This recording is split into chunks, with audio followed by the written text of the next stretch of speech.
কুমিল্লা জেলাকে কেন্দ্র করে আমরা ঈদুল আজহাকে সামনে রেখে 3টা সেক্টরে আমরা নিরাপত্তার ডিউটি দিচ্ছি।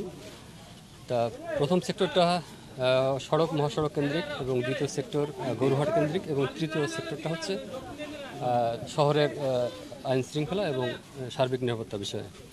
আমরা গরুহাটের বিষয়ে আগেই বলেছি। গরুহাটের সম্মানিত ইজরাদার যারা আছেন ওনাদের সাথে আমরা কথা বলেছি এবং হাটের প্রাপ্তির সময় যেসব শর্তাবলী ছিল সেই শর্তাবলী প্রতিপালন সাপেক্ষে ওনারা হাট পরিচালনা করবেন।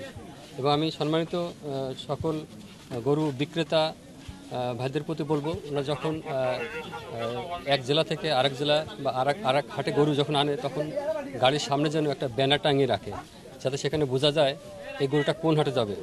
এবং আমার সম্মানিত ইজারা যারা আছেন ওনাদের প্রতি আমার কঠোর বার্তা হচ্ছে যে কোনো অবস্থাতেই হাটকে কেন্দ্র করে কোনো চাঁদাবাজি, কোনো বিবাদ কিংবা অন্য কোনো অপ্রীতিকর ঘটনা যাতে না ঘটে ওনারা সেটা দেখবে। এবং হাটের ভিতরে যদি কোনো ধরনের অজ্ঞান পার্টি, মলম পার্টি, চুরি ছিনতাই এটা যাতে না হয় সেজন্য আমরা আমাদের মোবাইল টিম কাজ করছে, হাটে আমাদের গোয়েন্দা টিম আছে এবং আমাদের সাদা পোশাকে ডিএসবি টিম এখানে কাজ করছে। আমরা সবসময় বলে থাকি ক্রেতা সাধারণ যারা আসবে তারা যেন হয়রানির শিকার না হয়।